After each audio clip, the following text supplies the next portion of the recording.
Olá a todos, o meu convidado de hoje é António Pedro Lopes, um dos curadores da exposição Epicentro Milagre, que podem ver no arquipélago Centro de Artes Contemporâneas, na Ribeira Grande, em São Miguel, nos Açores, até dia 10 de janeiro de 2021.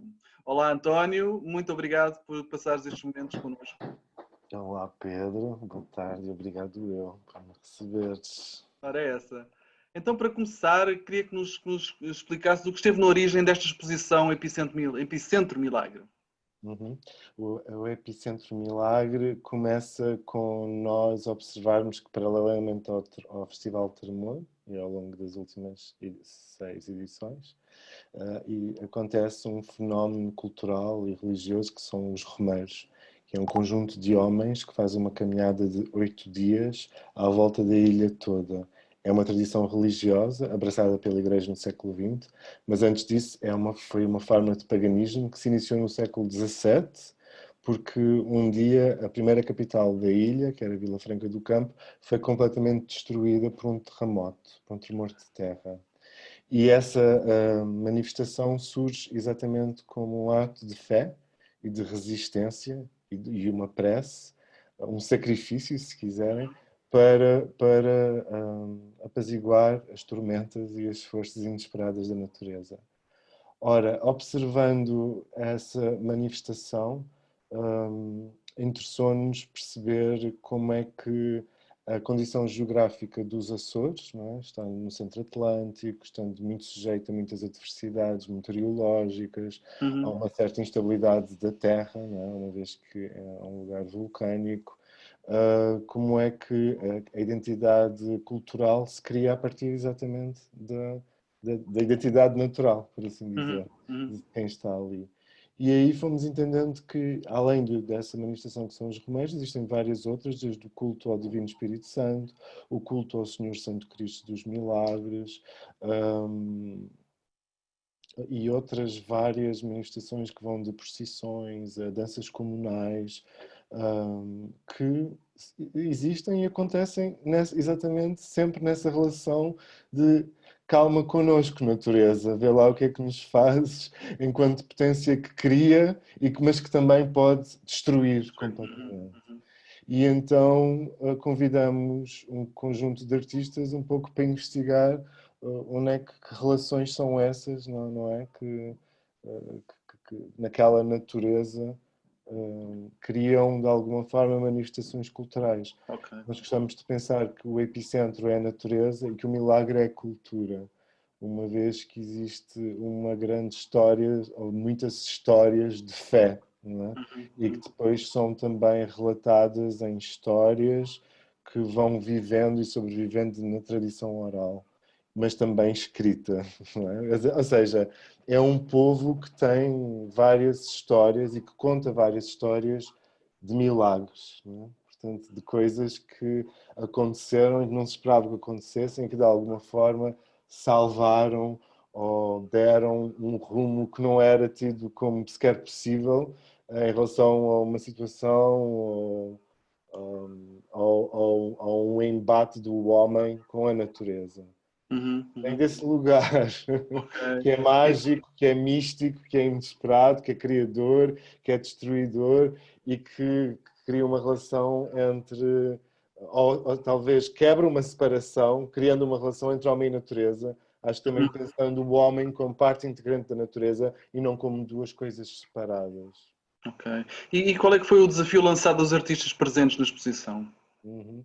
O desafio foi exatamente para já dar-lhes a conhecer o território, para aqueles que não conheciam, fazê-los viver, fazer estar em contacto com aquela natureza Uhum. e também dar-lhes a conhecer que formas culturais são essas uh, que nos interessavam de alguma forma explorar, não é? Para atender a essa dimensão mágica, milagrosa, etc. Uhum. Depois, cada um dos artistas, a nós interessava-nos ter uma exposição plural e, portanto, cada um dos artistas trabalha numa forma, numa disciplina artística diferente. Não é? Temos fotógrafos, um realizador de filmes de terror, Artistas os Berro, por exemplo, trabalham nas intersecções entre a arte e a ciência, a Homem, Natureza e Máquina, que criam dispositivos instalativos que são autogenerativos, no sentido em que eles produzem alguma coisa, mesmo, produzem um distrito, sedimentos. E, portanto, nós basicamente tiramos para o coração deste tema, um pouco para criar novas visões sobre o que é que isto tudo significa, procurar também o seu sentido de especificidade na relação disso com aquele território, mas também atender ao seu lado universal, uma vez que esse é um tema que ganha especificidade em cada contexto diferente, mas existe em todo o lado, não é? Essa dimensão espiritual, essa dimensão de tensão com a natureza e do que ela pode, como ela pode influir nas nossas vidas e no lado seguro que nós queremos ou precisamos de ter da Terra, ela é uma presença constante e nós nunca sabemos o que é que vai fazer. E, portanto, atiramos-lhes para o meio dessa arena de pensamentos e de possibilidades, sendo que 4 dos artistas desenvolveram os seus trabalhos em residência artística, portanto, nesse contato direto com o lugar e com as suas populações. Um dos artistas aparece porque criou ao longo dos anos uma relação de afeto com o tremor, neste caso é o João Ferreira. Ele exatamente, quando foi a primeira vez ao festival, observou essa manifestação que eu falava há pouco, que eram os romeiros, começou a fotografá-la, depois, num ano, decide ele próprio participar dessas romarias e, portanto, também continuar a fotografá-la, mas dessa vez por dentro. Não é? E, portanto, este é um trabalho que se chega a esta exposição já com alguns anos de maturação, mas também numa lógica de trabalho em progresso, uma vez que ele vai sempre voltando à ilha e vai documentando mais episódios e angariando outros pontos de vista sobre essa manifestação. Ok. Tu falaste que estão várias disciplinas artísticas presentes na exposição. Temos som, fotografia, cinema, instalação. Portanto, essa diversidade consideras que é importante para a exposição em si? Sim, sim. Acho que esta exposição é um tubo de ensaio, não é? Ela é arte, não procura absolutamente verdade nenhuma, mas a diversidade disciplinar é um resultado da abordagem que cada um faz, não é? E a abordagem passa pela documentação, pelo lado documental, mas também pelo lado ficcional ou ainda pelo lado imersivo, no sentido de atirar o visitante ou o espectador para o meio, não é, de uma experiência de 360 graus, que se tem que atravessar e que vai muito além da relação simplificada de ver, né, ou contemplar. Portanto, não, na ideia de ser-se atravessado pelos sentidos. Eu acho que nós, como entidade curatorial coletiva e também com o histórico que temos vindo a criar, interessa-nos muito essa ideia de pluralidade e de diferença, na ideia de que as peças diferentes complementam-se e criam uma experiência una de circuito expositivo. A unidade, ela acontece na ideia de atravessamento das peças diferentes, mas por outro lado as peças têm claramente ou atendem a projetos estéticos bem diferentes, não é? Portanto, sim. É engraçado que, por exemplo, um dos fotógrafos que nós convidamos, que é o Tito Moraes, pela primeira vez na sua obra, chega a um resultado que é pintura. E é engraçado que ele, por exemplo, descobriu isso porque ele fotografou em Polaroid, mas no ato de revelação da fotografia descobriu ou decidiu investigar o processo químico que acontece no ato da fotografia se tornar fotografia. Okay. E esse processo químico cria, através da sobreposição da química, não é, com a imagem, uma outra imagem.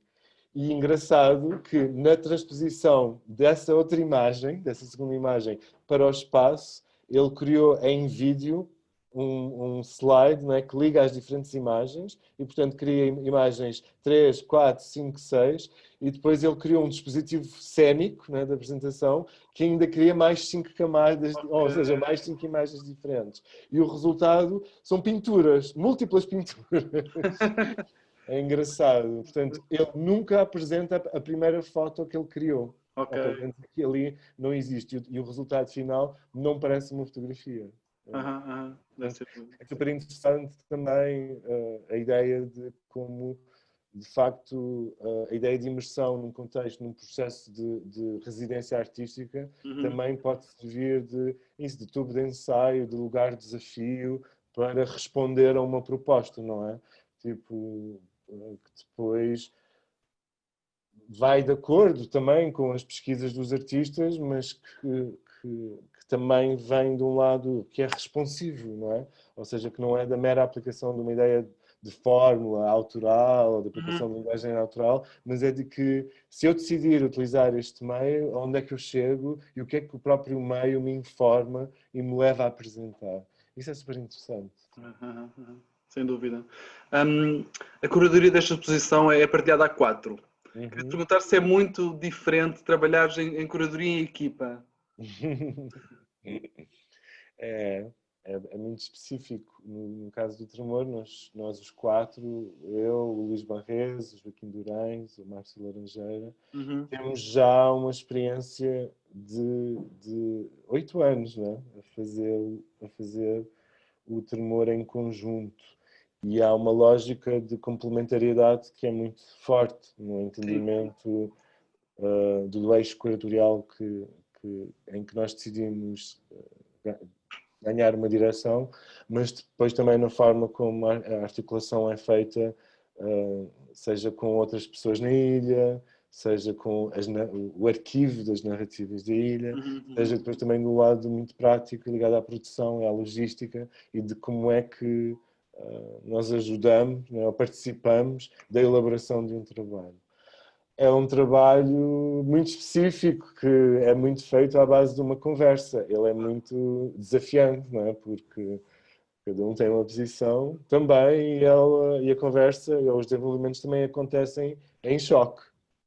Portanto, com ideais estéticos, com visões que não necessariamente partilham sempre a mesma direção.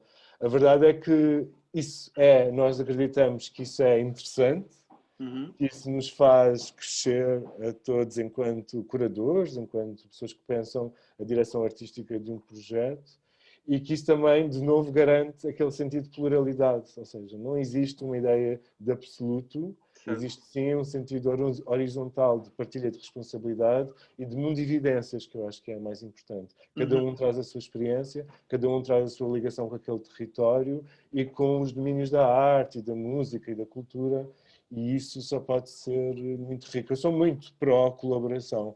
Acho que mais do que estarmos obsessivos com uma ideia de autoria, na curadoria, ou de criar uma marca. Eu não sei, eu pessoalmente tenho essa experiência do ponto de vista individual, em coletivos, a partilhar com outra pessoa, e eu acho muito interessante sempre, ou para mim tem sido sempre muito rico, a experiência dessa partilha, não é? Porque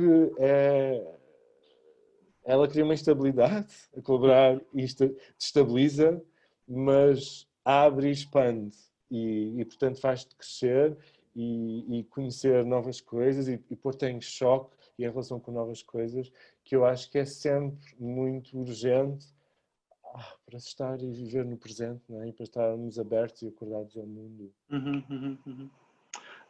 Além da exposição, eu penso que vão existir alguns eventos paralelos ao longo destes meses. Podes-nos só dar um overview sobre o que é que vai acontecer além da... Sim, para já todo esse programa está em hold, está em pausa, por causa das condicionantes da pandemia e da circulação nos espaços e do limite das lotações, etc. Certo. Portanto, mas há um programa de concertos e um programa de formação, de workshops, criado em conjunto com o Serviço Educativo do Arquipélago.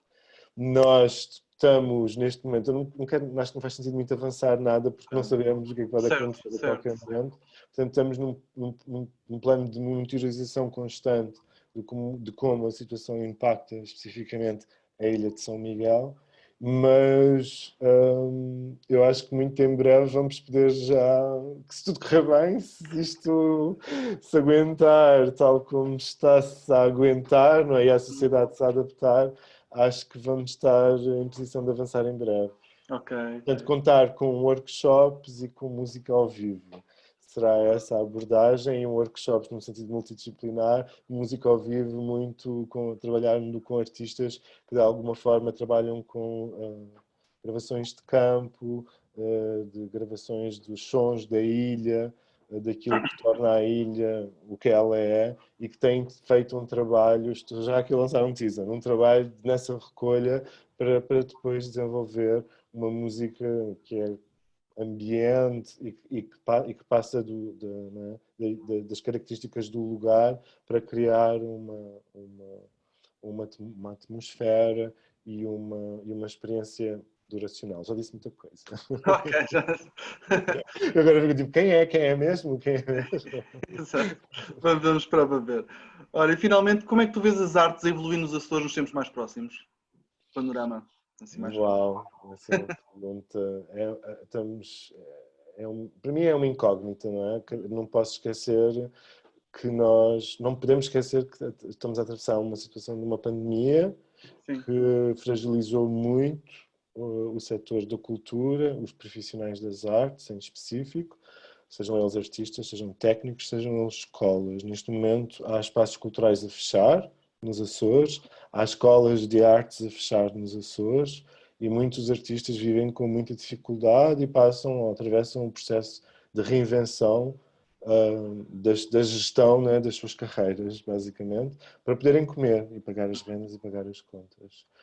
É um momento que eu acho muito decisivo, porque fala-se muito em crise e, portanto, eu acho que a crise que nós, né, muito recentemente já tivemos uma outra experiência, de uma crise económica, faz sempre com que a cultura saia prejudicada. E digo isso com muito receio, principalmente porque é um momento agora de eleições nos Açores e infelizmente não vejo nenhum discurso em abono da cultura, nenhum projeto sobre a gestão estratégica da cultura para aquela região.